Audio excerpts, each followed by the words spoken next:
it going, everybody? Welcome back to Tag Team, the Pokemon Trading Card Games premier podcasting duo. My name is Riley Hulbert, joined as always by my good friend, Mr. JW Kriewall. JW, how's it going today? Hey, pretty good, Riley. Thank you so much for asking. The sun is out, the birds are chirping, spring is on its way, or I guess here in some sense, depending on how you look at it. But yeah, we were just talking before the cast, have had some beautiful commutes into Hoboken recently that have really made going to the office as enjoyable as it can be. Yeah, man. Yeah, I feel it. I feel yeah, it. The seasonal, mental health is serious. I feel like it's a yeah. serious thing. Just like the sun coming out and gracing my face. Oh my goodness. And I Difference feel maker. like everyone else is in a much better mood as well. That's what I'm saying. It's like a collective experience that we all kind of go through. Yes. And I'm sure we all feed off each other's like energy on it too, type of thing. But yeah, I agree. It's been nice. It's been really nice to Yeah. finally get some reprieve from a very long winter slash waning winter. At least in Madison, that's how it felt. Yeah, no doubt, no doubt. Tell me about your happenings recently. Well, first and foremost, folks, if you want to see JW unleash a torrent of like free no zero V-Buck emotes, he is just blasting those things like crazy at the start of the podcast. So make sure we're checking out on YouTube as well. But things have been good for me. Things have been good. Yeah, we started our tennis season in earnest, which has been a lot of fun playing with my group. Um, and I just feel like, yeah, the vibes are in the air again. It's nice. It's nice. I do have quite a few friends who are moving away from the Madison area in weeks.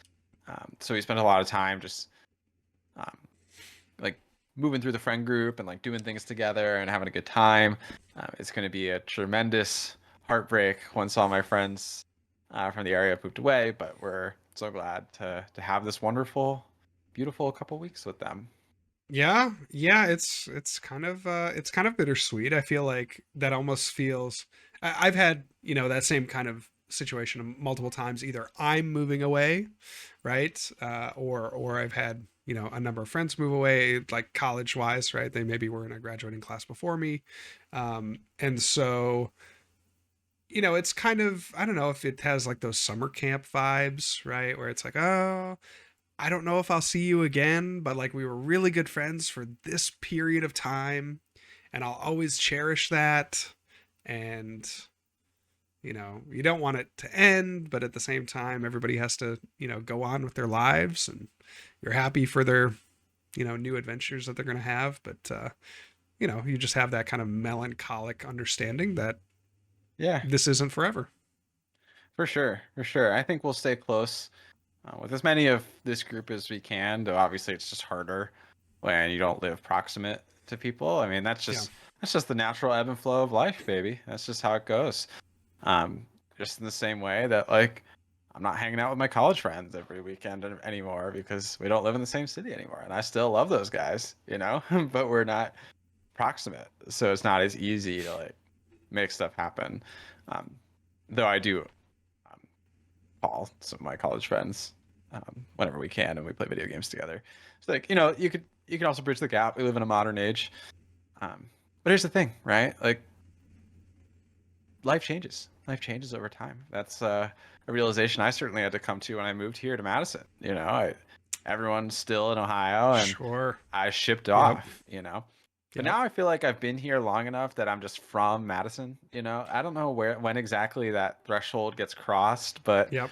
um, I think I crossed that threshold at this point, like definitively. So, Yeah. I'm just from Madison. So, Yeah, that's a big deal. Yeah, maybe that like 3 to 5 year mark. At yeah, least I mean, that's what it I've been felt here like for for me. 6.5 years, man. Right. It's been a long time. So, Yeah. that's longer than I was in college by 2.5 years. Yep. So if I was ever from Columbus, I'm more from Madison now. Right.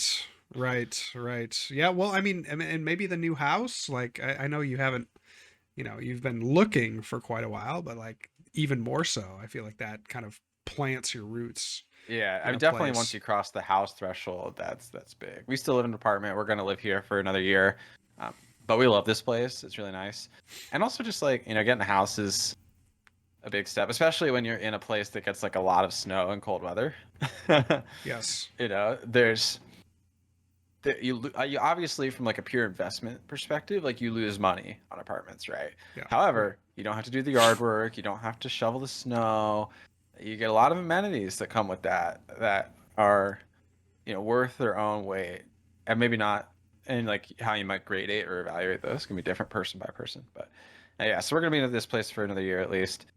Though Madison has consistently been like a terrible place to try and find a house. Um, so You just got to find a fixer upper. yeah, what I really needed to do was in 2008. I'm just Yeah. kidding. What Right. I Right. really needed to do was in 2020.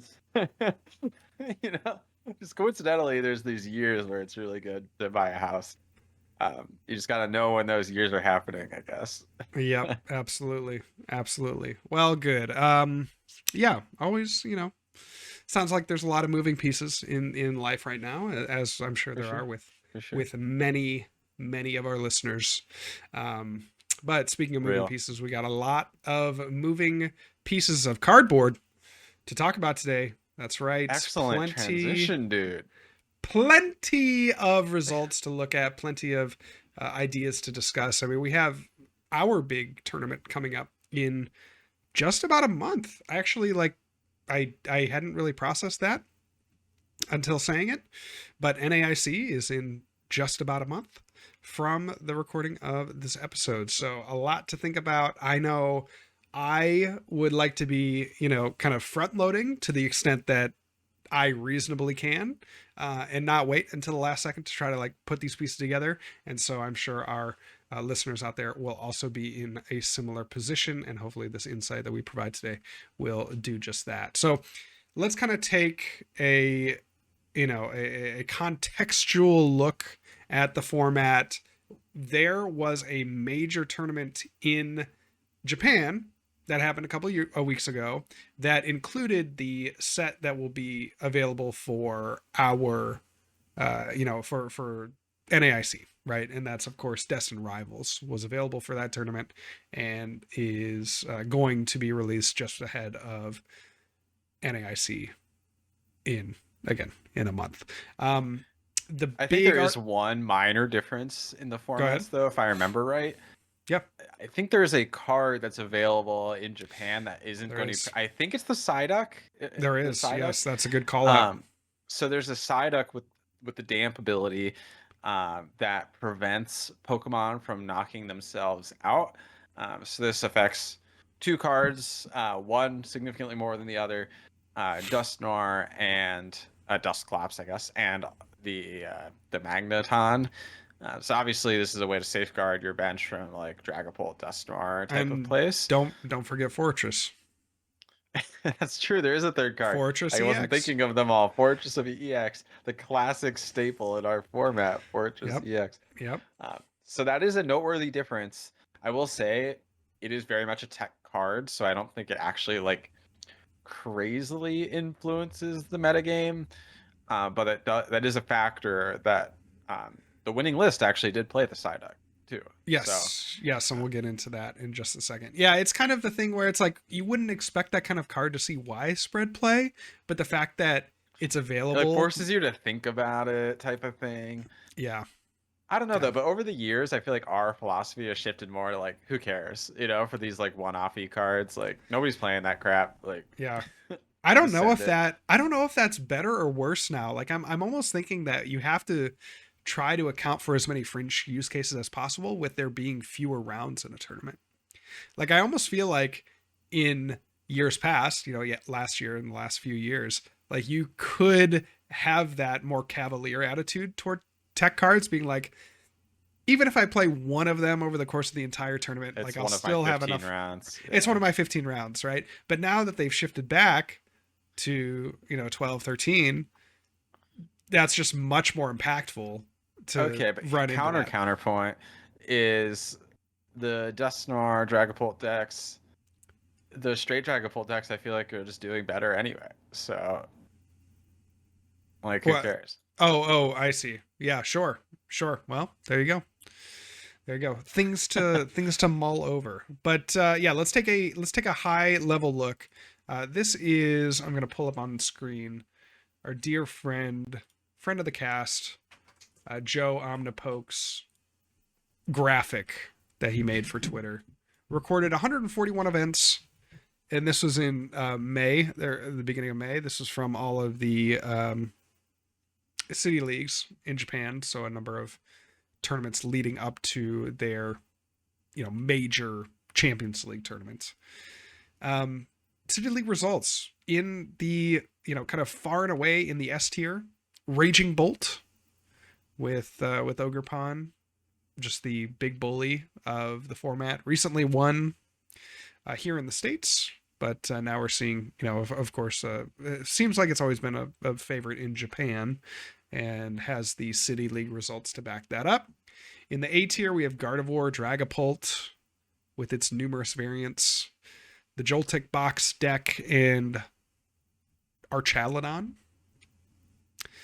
In his B tier, this would be decks with less than 2,000 City League result points. I think he Charizard correlates it to League Cup CP. Yes, exactly, exactly. Yes. So again, for context, for those audio only listeners, 7,000 was the number at the top for the Raging Bolt. We're now into kind of a B tier. These are the, mid performers, right? Charizard, the Marnie's Grimmsnarl, which is a very fascinating deck. Yes, I feel like talk about that for sure. Yes, that one is very cool. Yes, I think Riley and I are both pretty excited about that. Goldengo and Zorark, and then in C, these are all decks with less than 1,000 points, so 1/7 the amount of finishes that Raging Bolt had. We have the Ethan's Typhlosion deck. We have the Flareon deck. Seems a little bit, I think the Flareon deck probably underrepped. Yep. Yeah. Raging Bolt. You have Zacian, the Hop Zacian. You have the Future Box deck, and then Mewtwo towards the bottom of this, again, C tier. Fascinating stuff. And then D tier, is what it is. There's Garchomp, there's the rest, there's Terrabox, shockingly, I think, as well. A Walls archetype. So what kind of stands out to you? This is, again, just the 1,000-foot view of the City League results from a couple of weeks ago. What kind of stands out to you? And then we'll get into the Champions League and a few more, kind of dissecting of this format that we're about to enter into. So I think one thing to always keep in mind for folks who are hearing these sorts of numbers or looking at graphics like this, especially for these like broad aggregate like City League or League Cup results, is results for these tournaments have two key factors, or maybe even three. First is just how well the deck performs, but also the quantity of players is a very significant factor in these sorts of graphics. And then also like local metagaming can be a very significant factor.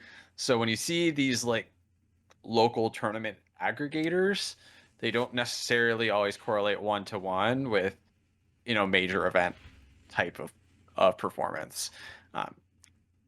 Raging Bolt has, and this is not me about to rag on Raging Bolt, this is just me contextualizing some of my thoughts. Raging Bolt has consistently been like the deck at City Leagues for a very long time. And I think part of that is that it's just extremely popular, it would be my guess, at City Leagues. It's fast, it's aggressive, it's straightforward to play. It can run your opponents off the table, which is like a great deck for a local tournament setting, in my opinion. And maybe you all listeners have experienced that. I certainly have it at my locals, is just like Raging Bolt City, it feels like. So I think popularity is a huge factor in Raging Bolts being so dramatically higher than the rest of the decks. The only placement that I think really shocks me, if that's even shocks is like a strong word, but I think the Flareon is the one that kind of sticks out a little bit to me. I think Flareon is actually pretty good. I have been a believer in Flareon since the deck first entered the zeitgeist. I just think the combos it could put together and the things that has available to it are Yeah. really, it feels like almost a more fleshed out version of the Terror Box deck, in my opinion, in terms of what it can offer. Sure. It's certainly in some ways more stable, right? Because you're playing off the board to a greater extent. You have a bit more tricks up your sleeve, right? Like I say tricks, but predominantly like if your opponent isn't preparing well for it or just doesn't have the resources to do so, like the Sylveon just really can mess up a lot of boards right now. Yeah, And the so Sylveon's serious for sure. The Sylveon's very serious. And it just like it has higher HP totals. It's just less vulnerable to being counter KO'd as easily. So I like the Flareon deck. I like the Flareon deck. Um, I think the rest of that like top 10 though, I kind of vibe with, to be honest. The um, Dragapult I think remains a top archetype, even though Mewtwo is pretty good against Dragapult. I think um, Mewtwo not performing super well on the whole, which I'm sure we'll talk about more later. Gardevoir, of course, nothing really changes dramatically in the landscape for Gardevoir. You know, it's just yeah, still Guardy. yep, sure is. And a lot of the same players that we see today. You know, the honestly the one thing that's kind of interesting to me is that the Typhlosion deck has stripped my expectations for it at least. Sure. Even being like a C tier deck is more than I would have guessed for it. So Sure. Yeah. I mean the owners Pokemon, notably the Typhlosion, right? That's a newcomer, but still pretty notable. And then the Grimmsnarl deck. That is the yeah, the one that jumps Grimmsnarl out to too. me. I think both of those are kind of punching above their weight. Although, You see, I feel like the Grimmsnarl at least makes a little more sense to me, just because it's a gigantic like have the stadium for search. You have it's just a big guy. it's a So big like guy that that makes a powers itself up, and yeah, that's like it's part very of it, right? Like we've Charizard-esque, very Charizard core. very Charizard-esque. Uh, Yes, yes, but you have a stadium to search your yes. Pokemon too. So like in that way, like the Grimmsnarl deck makes a little more sense to me, whereas the Ethan's deck just seems like kind of a pile to me. So like, Sure, like sure. seeing that do that well is like a little surprising. But maybe I'm like totally off base. I haven't played with the Ethan's deck.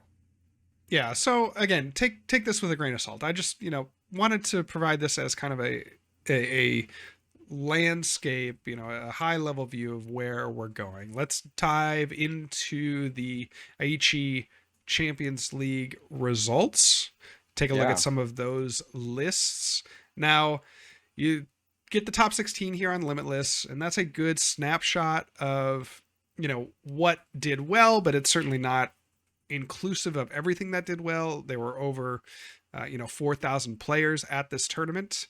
And so I would consider, I mean, frankly, at like a 4,000 plus player tournament, anything in like the top 32 could have easily won the event, right? So again, also take that with the context of there are a lot of decks that are not present here that were just as capable and had just as good of a shot to win this whole event as what we see on the screen here. But what I take away from this top 16, you had a number of Charizard decks congregating toward the top, 3 Charizard decks in the top 4. Fascinating stuff. You had a good representation from Raging Bolt, 4 of the top 16. But you had an equal amount of representation in the top 16 from Marnie's Grimmsnarl. So Yeah. like those are the most represented decks. Charizard, okay, you can make those arguments. I get why that's a good deck, and there were 3 different archetypes of Charizard represented. The Raging Bolt, like we said, was played a lot in the Champions League. That makes a lot of sense. And then Marnie's Grimmsnarl. Like, where is that coming from? Let's take a look at the list from 6th place finisher Haru Nishikawa.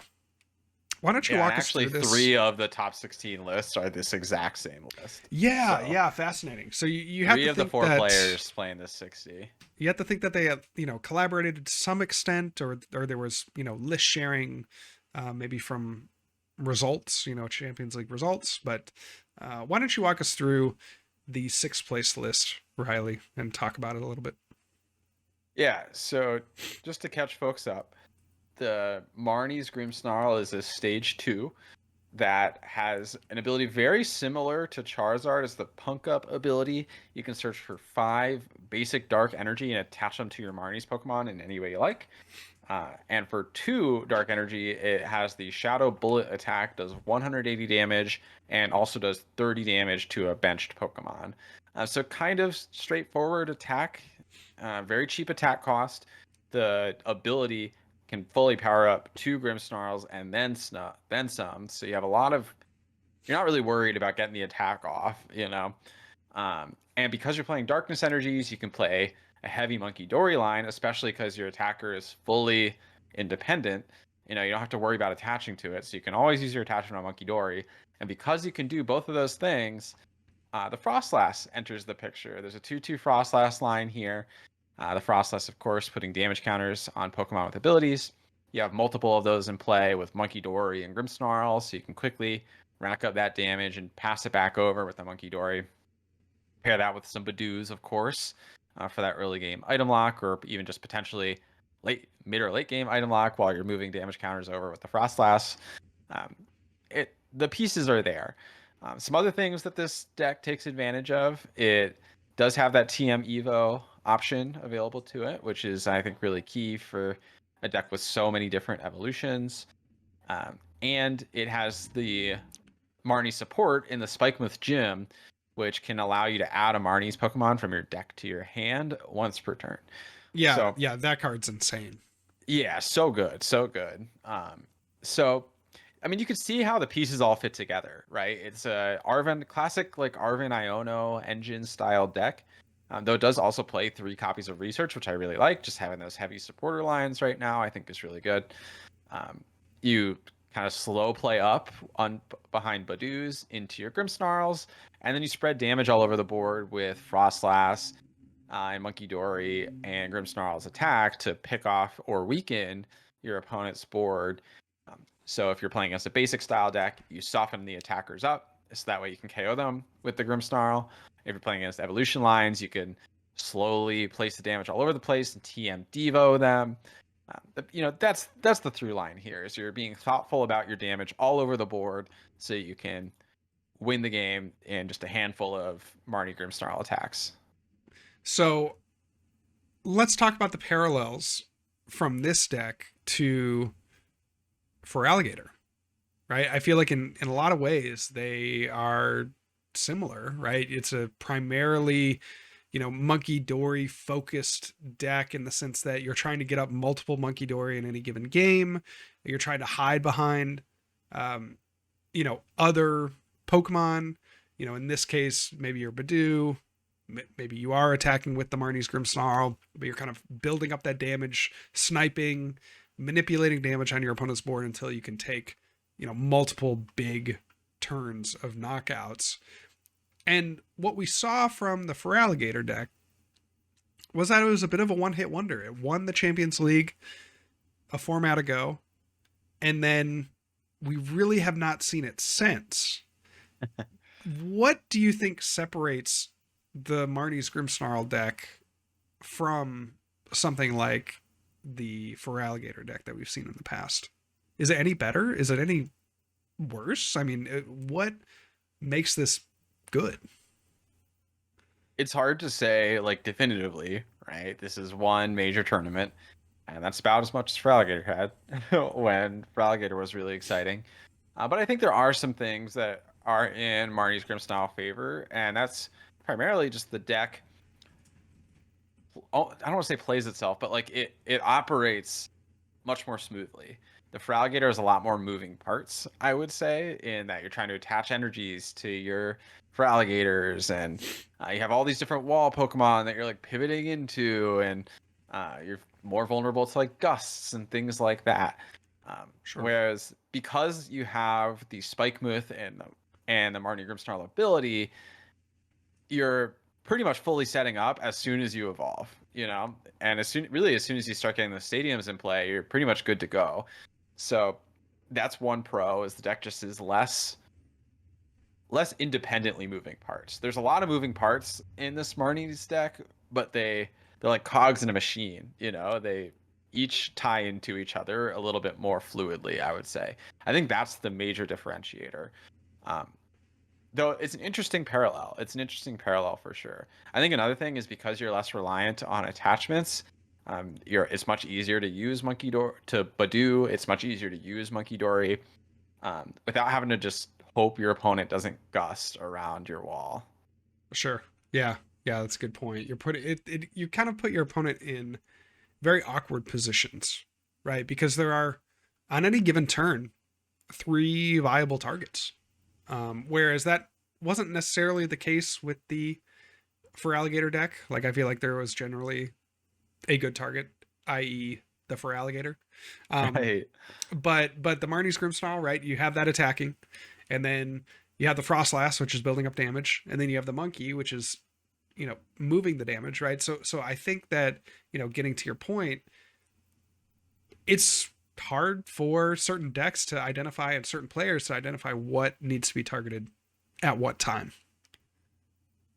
And Yeah, so, and yeah, also the fact that you do have the rare candy option in this deck as well. So, like, really any Impidimp is threatening a Grimmsnarl at any given time.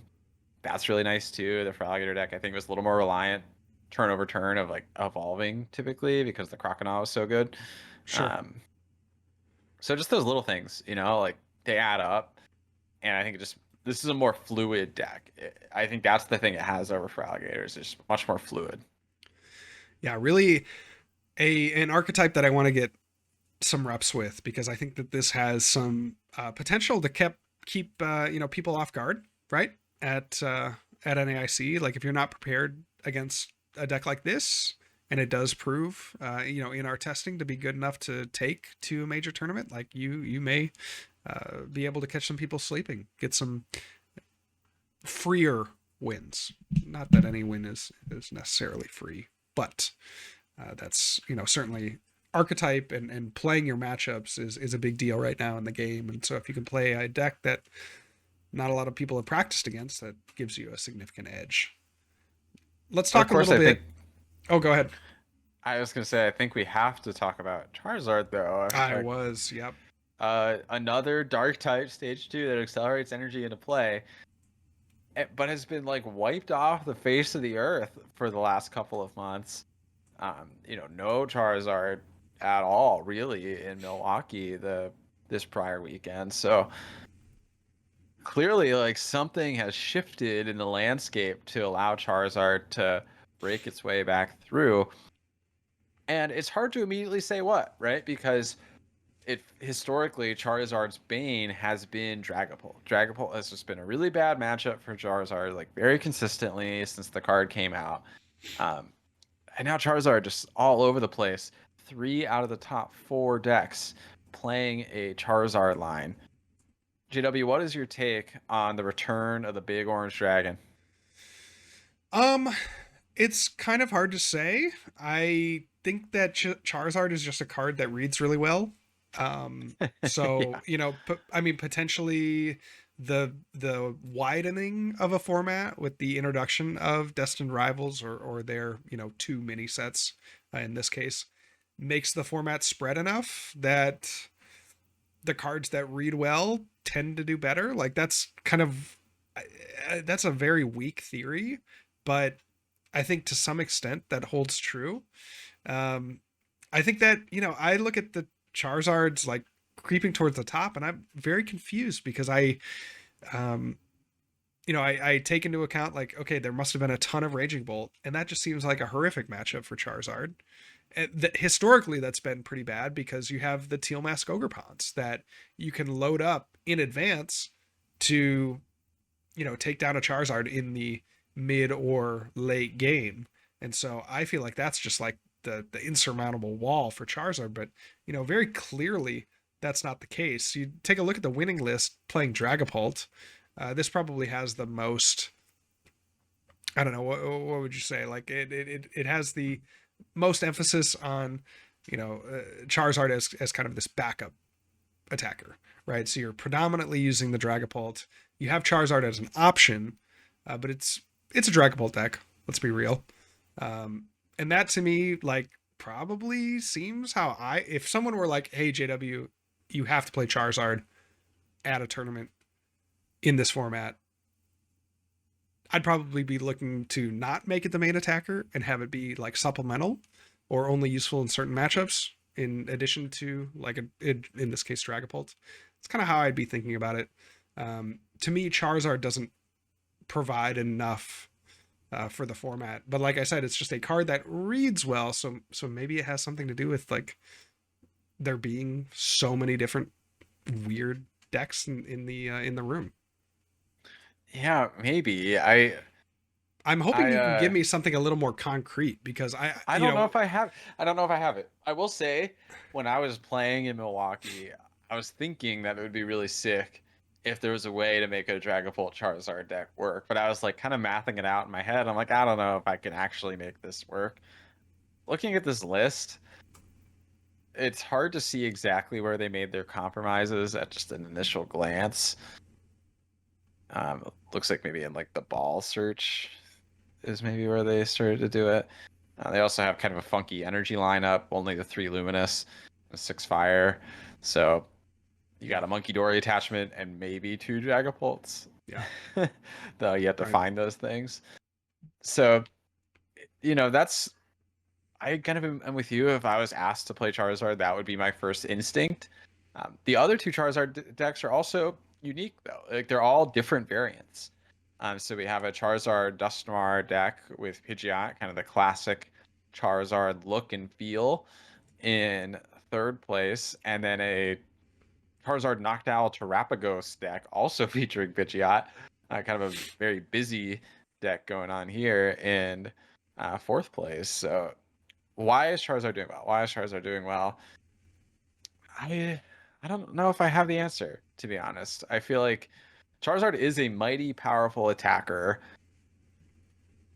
but I don't necessarily see the route for like why it's so much better than like anything else. And maybe some of that's just like, yeah, Charizard just happened to do well at this tournament type of thing, and we don't see it do this kind of numbers again. Certainly possible. Um, could have been like a Gardevoir heavy field maybe in for those players. I imagine Charizard's doing pretty well into Gardevoir right now. Um,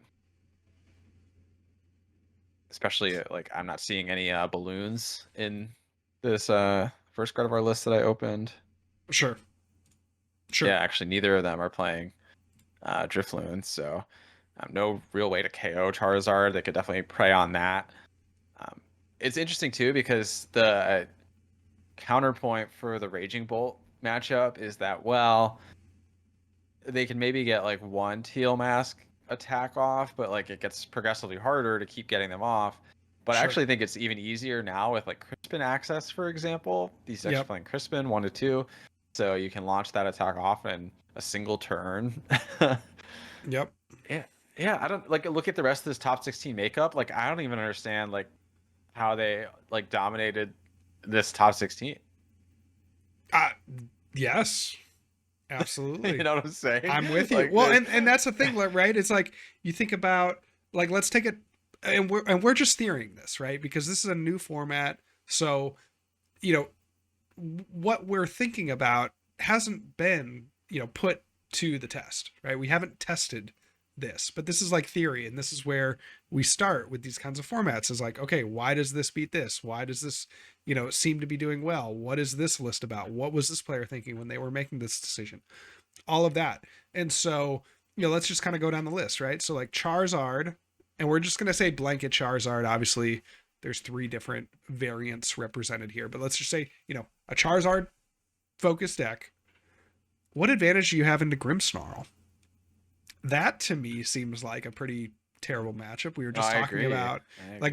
about the sandbag nature of the Grimmsnarl deck. You don't have weakness over it. You're going to be two-shotting the Grimmsnarl pretty much at any point. They have Badoo to lock you down, Frostlass to take advantage of all your abilities, pile up a bunch of damage, Monkey Dory to knock out your little guys, the snipe attack from the Grimmsnarl. There just seems to be a lot of things that work against you as the Marnie's Grimmsnarl deck, or work for you, I should say, as the Marnie's Grimmsnarl deck into Charizard. Raging Bolt.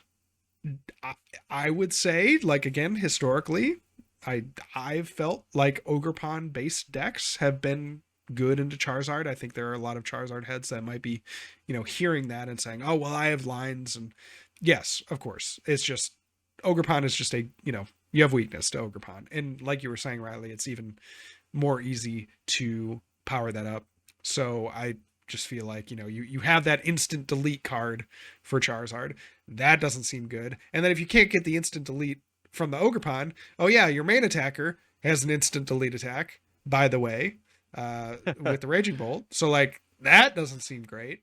And then, you know, maybe like, I don't know, you look at Flareon, like we already talked about some of the issues that some of these setup decks can have with Sylveon. That's like a huge deal. Imagine shuffling back in both Pidgeys from the Charizard deck, and then Charizard can't even like respond with a knockout on the Sylveon. Like that seems horrible. So like, They also did both play Leafeon. yeah, the Flareon, right, right.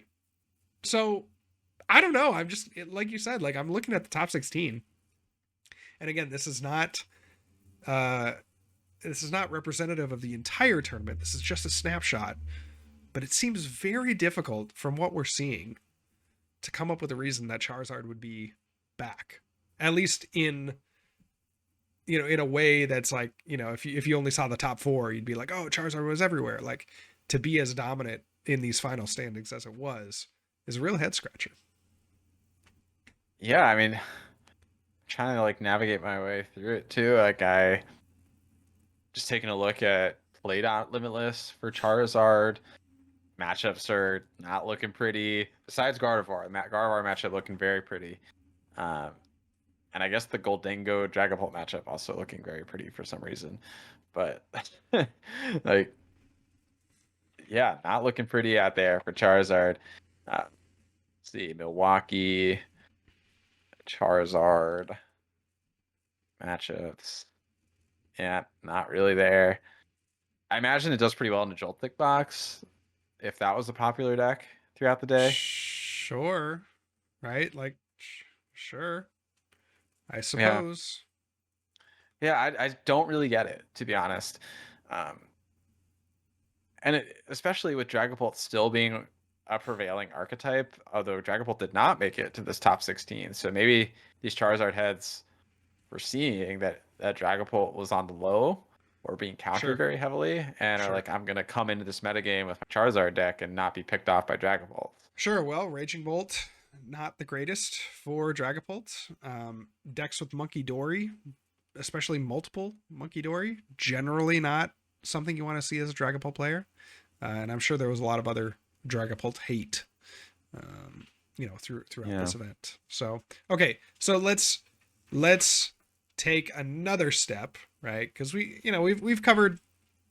Obviously, we can go into and cover some of the other lists if you'd like, but taking another step, you see these results, you aggregate it with posts like Omnipoke made, right, of general City League results. You aggregate that with the results you see from Andrew's streams, other content creators making tier lists. You take all this information into your preparation for NAIC. For this format, where do you start? To be honest, I think a lot of the decks that are so let's go back to Joe's graphic for a second. The Sure. top five, even six, if you're counting that Charizard in B tier, but the S and the A tier on a City League are all decks that you can have sleeved up and play right now. The Raging Bolts, the Gardevoirs, the Dragapults, the Joltik box, and the Archaludon are all decks that are currently available for play. And the only new deck in the B tier is the Grimmsnarl deck. So I would say, like, if you're considering your plays, if you have a deep well of experience with one of these decks, I would always keep that in your back pocket. Um, and I actually think the next thing that I would do is try and explore the new strategies. Just get a feel for them, see what they're like. Which means that Grimmsnarl will probably be the top of my list to like of the thing to add to my rotation because it seems Mhm. to be performing the best by far of all the new decks so far. And it's got a very interesting like route and strategy, and one that you'd probably want some practice on if you're going into a tournament. That kind of deck is not one you want to be like, oh yeah, my friends told me this is good, I'm going in round one, like Yeah. you know Yes. so Yeah. like that would be the first deck I added to my rotation, under the assumption that you've like already got your like fan favorite of this top five. Okay. And then how do you go about determining, you kind of said this, but like how do you go about determining where you would go next, right? Okay, you have a top 5 back pocket deck. You're determining, okay, maybe Marnie's Grimsnarl is something that you put time into, you Riley Hulbert put time into, as that seems kind of interesting to you. But how do you go about choosing that next archetype? Are you thinking about like are you thinking about matchups, even if it's just theory? Like if you haven't put a lot of time into Flareon and you're thinking, hey, this might be a good play for NAIC, how do you justify spending the time with that deck into a format that you don't have experience with?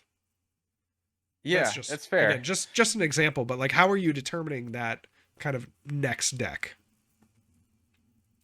It's always going to be, and this is going to change week over week, but what I like to do is I like to anticipate a meta share, like figure out where I expect the average player base to go. And usually this is going to be a combination of, even if it was in a different format, like what the previous tournaments look like, um, the Japanese results that are in front of you, and just where you think players will gravitate towards. Like maybe Mewtwo isn't doing really well in Japan, but maybe it'll have like a disproportionate play rate to that because it's the new Mewtwo deck and people are going to be excited to try it.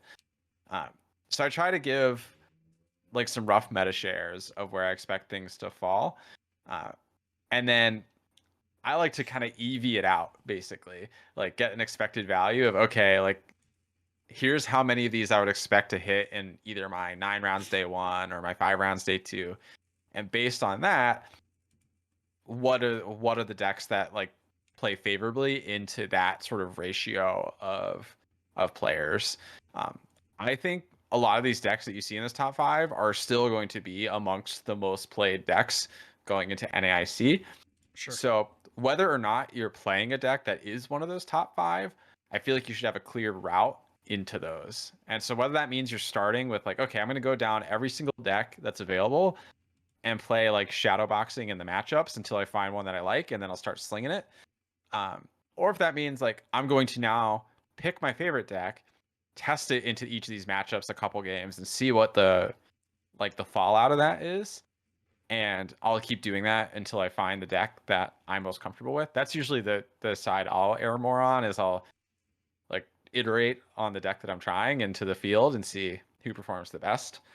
Um, but either of those ways, what I really recommend though is what you're hoping for, JW, and that's landing on a direction early, and maybe you pivot later, but land on a direction, devote time into that, and build a really strong foundation, because then you always have that. Yeah. That can never be taken away from you. So Yes. Yes. And this is why I love just like trying to accrue deep knowledge over the course of a format or two or a season, right? Because I generally think, especially like with our card pool and the way that the card designers are making cards right now, it's a lot easier to, tech out lists for certain matchups. Like you feel like, oh, I have a really bad matchup here. I can play this card or this combination of cards and improve my win percentage by, a significant statistical amount. And so having the core knowledge of the deck and what to do in every situation always going to be very valuable. And so to the extent that you can, you know, not have to reinvent the wheel is going to be beneficial as you're preparing for these big tournaments. But yeah, bringing along like a safety pick, great choice. And then trying to build something else up, also very good. You just want to be cognizant of like the time that you invest into right. building up that new thing. Yeah, and thing is, right, time is a resource in these sorts of preparation sprints here. And how much you have available is going to be variable person to person. If Sling and Poke is all you do all day, every day, you might have different opportunities to like invest more time in the different archetypes than someone who like has a job or is like going to school or like whatever. You know, everybody's circumstances are different. But like if you're one of those latter groups of people, you want to make sure you're using your time as thoughtfully as possible because you only have so much of it before the tournament. All of a sudden, it's a month later and there's a tournament. You know. Yes. Yep. 100%. So I certainly want to, you know, selfishly and personally, certainly want to try to, get in the lab here this week, try to front load some things and at least get a few decks kind of like things that we're thinking about, things that we could potentially bring along, like down on paper, right? And Yeah. just try to get some theory going and try to get some matchups tested. So I want to extract from some theory from you right now here in real time, JW. Last week when we recorded, I had made the statement that my veto pick is Mewtwo, Rocket's Mewtwo, like that Yeah, archetype. I think is fraudulent. yeah, And you kind of balked at that idea. So I'm curious, like, as we use our precious time and resources, yeah. make a little bit of a case for me on Rocket's Mewtwo. Well, I don't think I can because over the last week I've just ingested a lot of content that would make me think that the Rockets Mewtwo deck is not really even in the kind of same stratosphere as some of these other decks. Like I hope I don't eat my Stratosphere is words, but crazy. Yeah. there's a lot to hate about the Rockets Mewtwo deck, right? Um, Sure. so just thinking about it, there is a lot of setup. I think there's a couple of flaws with Mewtwo as a card that I think if either of them were remedied or if either of them were buffed in any way or nerfed in any way, then it would just like make the playability skyrocket. So obviously the Yeah. first is Mewtwo's ability. If it had 2 energy attack. Well, yeah, sure. No, it first is Mewtwo's ability. That's a Sure. big hindrance, especially in the late game, right? Because there it can, or mid game even, like there can be times where you Or have early to play, game, dare I say. dare I say it could be a problem at any point At in the game. every But stage of the game. the early game is usually devoted to attaching your energy. So I kind of Yeah. think of this as like a mid game or late game problem.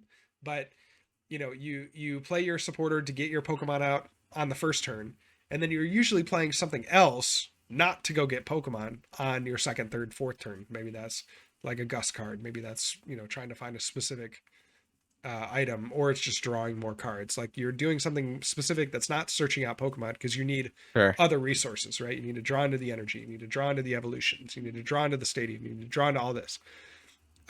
So the ability is like a big factor because if your opponent can take those quick prizes, it's hard for you to keep up and keep the board full. Mm-hmm. That's not always the case, but that's just like something I've noticed. And then the other problem is, and this is a much bigger problem, but the other main problem is that the energy discarded by Mewtwo has to be off of the bench. Has to be off of the bench. So, with some of these other attacks that have been similar, you maybe have been able to discard off of the active or some combination of active and bench, but the Mewtwo has to be 2 off of the bench. So you're very reliant on getting extra energy drops or getting your Spite Ops in play. And that just doesn't always work. Like there are certain times where, the opponent could take a knockout on a Spite Ops, for instance. That's your only Spite Ops, or it's the only Spite Ops with energy, and like make a play that you can't get 2 more Spite Ops in play on that next turn, and that's very harmful. You could just wind up where you missed an energy drop early, and so you're behind on the energy drops, and so you can't make up the difference with the Spite Ops in that mid and late game. There's a lot of problems with the energy being discarded only off the bench, and I think if it was like you could discard things off the active, like right when you're running low on resources, you just like make a final play and like discard your double rocket energy off of the active Mewtwo. Like I think that would just make it way better. But that's a huge hindrance that I don't want to say it makes the deck unplayable. I'm sure that there's some way to improve the deck that we haven't seen yet, but I'm kind of with you, man. I'm a bit of a hater.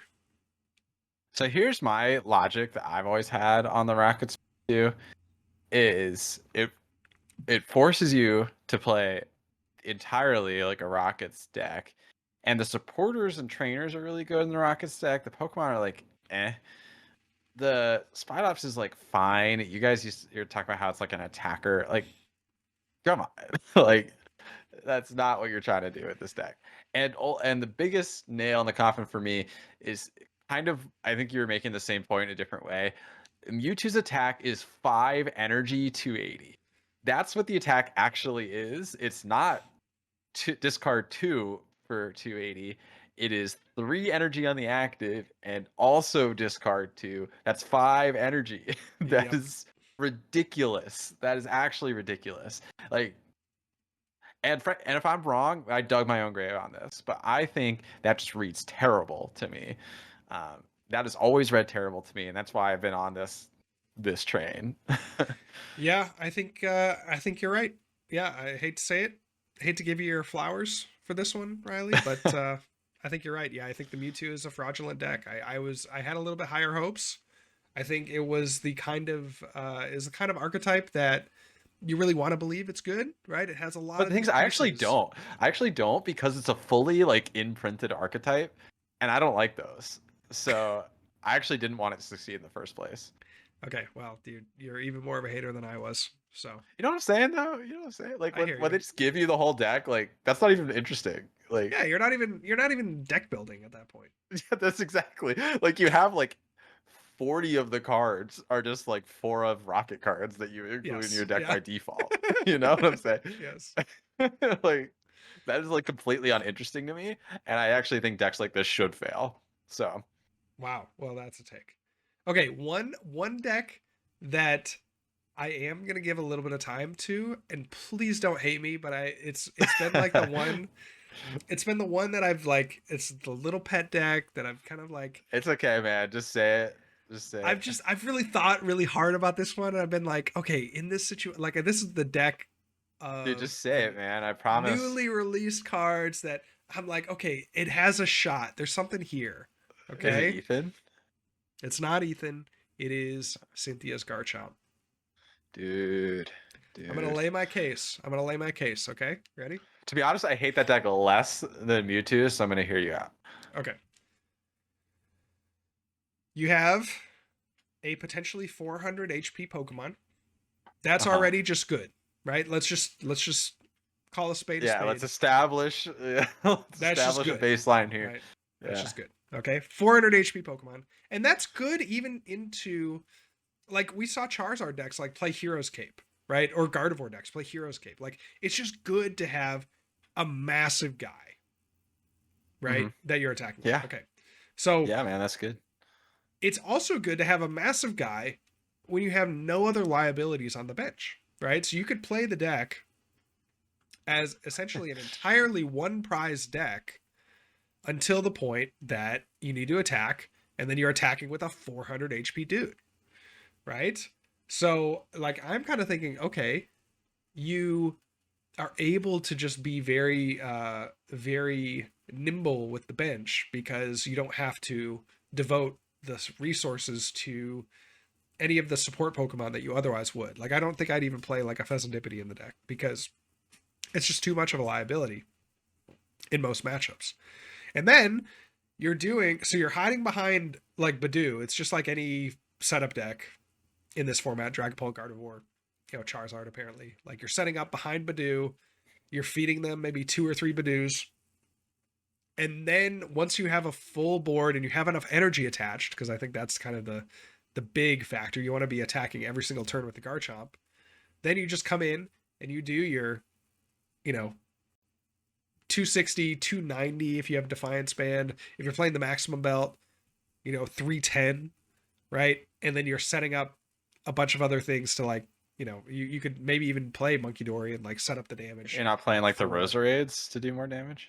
Well, you could also play the Roserades too, right? Like you have Okay. these different ways to like boost damage, right? Monkey Dory, the Roserades.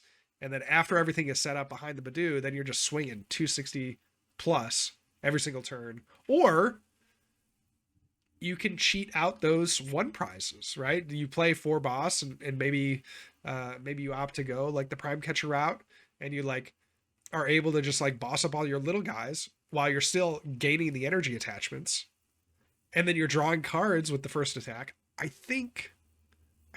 hope that that's something. See, this is a more interesting concept to me because there's like ideas, right? Like there's stuff that you're like thinking about and doing, whereas the Mewtwo deck is just like you vomit up the Destined Rival set into a deck box and like call Sure, that a deck. sure. So like this to me is more interesting, and I am going to give you less hate for it than if you were continued to show interest in Mewtwo. And then So, you have the power glass too, bro. So you can like power glass. Like let's say you're in a matchup that you know that they but can't then you one don't. Then shot. you're not 400 HP. No, I know, but hear me out. If they can't one shot you at 330, and you have the power glass attached, Sure. then you're just 260 turn after turn, 260 plus turn after turn. Uh, I think dare I say, I think it could be a sleeper. Yeah, I think there's some interesting pieces there, and obviously the deck has kind of its own self-contained consistency engine. You're probably playing like an Arvin based build as well. Get some TM Evos in there, maybe get some. You know, you can just get like a Vessel and a Cynthia Shakeweight off an Arvin. That seems pretty Exactly. good. And then your Pokemon all search for themselves, so that seems reasonable. Like Arvin Iono type of build. Um, yeah, I could see some of that. I think the one thing that kind of holds the deck back slightly for me, and maybe this isn't a big deal, is it feels like you really want like 2 Roserads in play to get to that like 320 threshold, KO Sure. Dragapults and Gardevoirs, and that just feels really wide on the bench in terms of support Pokemon. Yeah. Um, but maybe you don't need that, or maybe like the Defiance Band can be enough in that matchup. Um, so I don't know. I don't know. But I am willing to hear that out. I am willing to hear that out, or like give that the time Okay. of day. Thanks. Thanks. Appreciate it, bro. Yeah. Appreciate it. All right. Well, that is kind of initial look at the Japanese metagame, soon to be our metagame. We're going to come back to this obviously in the next few weeks as we get prepared for NAIC, but let's shift away from this just slightly. We have some new cards that I'd like to highlight that have just been revealed, and we'll take a look at the Fungus and Amoongus, or Fungus and Among Us, as some would say, Lingus. from the new Black Bolt and White Flare. Now, this is the newest set that is being teased over in Japan, and it's a basically reprint set from all of it's somewhat of a or like a rehash set, a reimagined set of a lot of black and white favorites. But they're going to be printing all of the black and white Pokemon in this set, so it's pretty cool. So we have Fungus, 50 HP, Poison Spore. Your opponent's active is now poison, and the Amoongus, Dangerous Reaction, is the first attack for colorless energy. 30 damage if your opponent's active is affected by a special condition. This attack does 120 more damage, so 150 for a single energy. And Seed Bomb, 2 energy, a grass, and a colorless, 60 damage. I want to say there's an Amoongus with a kind of a similar attack, maybe in black and white. Maybe not. Maybe I'm thinking of the one that just poisons and paralyzes when you evolve it, or poisons and confuses when you evolve it. Yeah. There was a deck that my league organizer at Ohio State kept just handy for as a loaner for people to like play around with their friends with, and one of them was Amoongus that confused and poisoned you when you evolved with the Dude. Ninetales Oh with yeah. Hex. Oh yeah. And that was a lot of fun. I really liked playing that That's deck. crazy. Yeah. Amoongus and special conditions though, they go together like chocolate and peanut butter, you know. They sure Iconic do. duo. Yeah, unfortunately not enough to one Really shot do a anything, but Charizard. yeah. Yeah. So Or anyway. Grimmsnarl. Yeah. Or Grimmsnarl. Yeah, good point. So let's talk about the Is more one enough interesting. to knock out Zoroark EX? Ooh, that's facts. Okay, I did not consider the Enzork EX play. But And you let's could move on pair. to Well, okay. actually, Well, hold okay, we on, can't hold move on. on. We can't move on. So That's hold on. The clear. math actually might be mathing because you could pair it with his ancient brother Brutus and use the stadium that does 30 damage on Oh, poison, dude, and then yeah, you KO the Charizard and they can't fez. holy, it's perfect. Wait, it actually is better. Yeah, this is better this way. So, all right, be on the lookout for some insane Among Us decks. That's right.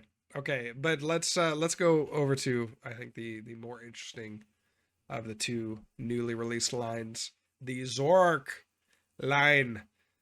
I wish we had Andrew here. This again, we're talking about like greatest hits, and this Zork is pretty much like a mashup of a couple of Andrew's favorite Pokemon as well. So Zorua, basic 70 HP, dark type Pokemon. Takedown is the attack. This Pokemon also does 10 damage to itself. And then the Zorark, 120 HP. Mind Jack is the first attack, 30 damage. This attack does 30 damage for each of your opponent's benched Pokemon. And Foul Play. So if you think that you maybe know these attacks, being associated with Zorark, you are exactly right. Foul Play, 3 colorless. Choose one of your opponent's active Pokemon's attacks and use it as this attack. Yeah, it's interesting because I'm pretty sure both of the attacks on this Zoroark are technically speaking worse than its predecessor Zoroarks. Because the previous Mind Jack did cost 2 energy, but it also did 10 base damage. It did, yeah. So it did technically do more damage for bench Pokemon. And then Foul Play on the old Zoroark was double colorless instead of triple colorless. Yes. Yeah, it was However, an unnecessary nerf.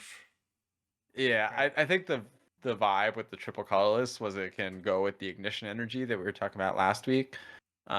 So that can fulfill that requirement for one attachment in much the same way that double colorless could fulfill foul play for one attachment before. But it's just funny that like the both of the attacks are technically worse after so many years for Yeah. both of these cards. I mean, I guess the maybe they thought like, okay, you're getting, 2 decent attacks on one card, so we'll maybe make them slightly worse to Sure. compensate for that. But yeah, certainly a card that I look at and like it's never bad to have these kind of retaliatory attacks, foul play attacks in the format. Like I just think that makes for some dynamic gameplay because your opponent's active. You might play against a wide variety of different decks on any given day, so that foul play may be copying, in certain situations, a wide variety of your opponent's Pokemon. Yeah.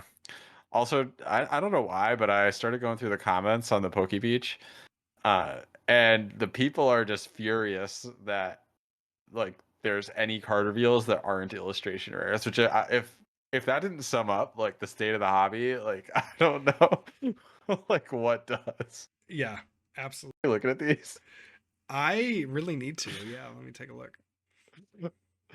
IDGAF about these boring regular cards. I want the illustration rares and secret illustration. Yeah, dude. I'm gonna download Yeah. that for sure. Can you download? I don't know if you can. I think you can only upvote. So that's really funny. So funny. Also, I don't know if you've noticed this, but they have the like horizontal line hollows for these Yes, I did cards, notice that. Yes, indeed. which is also a throwback by itself. Yeah, that'll be cool. I can't wait to master set this. Dude, yeah. Well, JB and I did both successfully snag the Pokemon Center ETBs this go around. We did. We did. That was harrowing. I didn't realize they had dropped during the day, and I was at Well, I work and only I had a really bunch of meetings. realized because a friend of mine at work is like super. I think he's in like Discords or something. So he's like super plugged in to whenever there's a queue on Pokemon Center, and he So just he, messages me on Teams whenever. dude, yeah, because I have my guys on Twitter, right? Like I follow a few accounts, and so I saw it on Twitter where there was a thread that they had posted a few hours ago, but then there were like comments of like, "Hey, I just got my box," like 4 hours later. And I'm like, okay, I'll give it a shot. Hop in the Yeah. queue at, it was like 4 or something. And I was able to get one. I was like, nice. It seems like they were more forgiving this go around. And the pre-orders are crazy. I don't know if you've seen those on eBay, but they're pre-order or like they're reselling for about 150 to 170 like per. So Oh, I'm seeing lots for about 300 to 340 for both wow. sets. That's crazy, man. That is crazy. I Yeah, like these sets. yeah, a lot of Pokemon to collect. I mean, these are some I'm like really tempted to like try to open this this set. I was joking a bit about master setting this, but um hey, maybe it's possible just with the sheer amount of cards. Like maybe people get fatigue. You can pick up a lot of them pretty cheap and then make good headway. The master balls are going to be kind of difficult, but So you're it would thinking be you'll good to hold have a on goal. to your white flare and black bolt ETBs? I really hate ETBs generally, so I might just crack them. I don't know. I don't know. I have Yeah. to think about it a lot. I have to think about it a lot because there's so much stuff. I mean, we've talked about this already, but there's so much stuff that I just need to get rid of, like product that I need to sell, plushies and sleeves, and I'm looking over at the dreaded playmat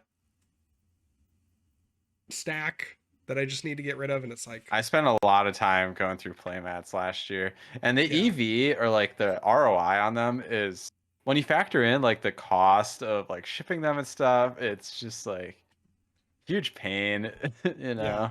yeah, yeah. I would love to, because Jesse I think has done this. He's like taken stacks to regionals and just done Yeah. like a mass sell off. I'm like, I should probably do something like that. Like it's getting to the point where I just have too much crap and it needs to go somewhere. Yeah, that's part of why I'm like trying not to acquire stuff with the intention of selling it. It's just like it takes up space. Like you got to hold on to it forever, unless I feel like really, really like that's something I would want to do it specifically for. Like I'm not like filling up my cart at like World's Pokemon Centers and Yes. stuff Yeah. beyond like what I actually want.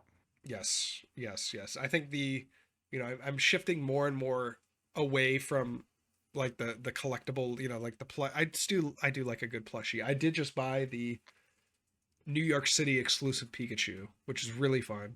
It looks like the Statue of Liberty. It's awesome. Ooh, that's nice. Um, yeah, look at this boy. Ooh, yeah, I'm gonna have to get me one of those. Yeah, pretty solid pickup if I do say so myself. But got that, but I'm shifting away from like the bigger items, and like if I'm gonna collect, it's gonna be like pretty much card exclusive, right? It's like going to be the Yeah. cards themselves. Yeah, I think what I've committed is like I have my Pikachu collection. Visual Yep. folks can see a Yep. piece of it behind me, but like I'm not, it's not like a master set of Pikachu plushies or whatever. It's just the ones that like I encounter that I like when I run into them, Um, and I never feel obligated to get a new one or to not get a new one. It's just completely opt in, which I think is like the right way to handle plush. Yeah. And then I have with like one exception every Rowlet card, and that's like my card collection. And I would love to do that for Pichu as well, but there's some very, very hard to get Pichus. um, so, Yeah. but yeah, I agree. Like, I don't feel the need to like collect every like little keepsake or every product or everything like that. Yeah, it can be hard though. There's a lot of temptation there for sure. Well, I'm also So just like a little bit of a pack rat too. Like once I acquire something, it's like hard to get rid of it. So, and like as far as like investment stuff goes, like I just don't feel obligated for Pokemon to be like a part of that for me. sure, Um, like I feel totally fine with my current investment profile and strategy. So, sure, sure. um, but the games, the to me, it's just like all returns. opt-in. It's all opt-in for. Yeah, yeah, absolutely, absolutely. All right, well, I think that should do it for today's episode. Thank you guys all so much for listening. If you're listening on a podcasting platform, something like Apple Music, something like Spotify, please make sure to leave a review.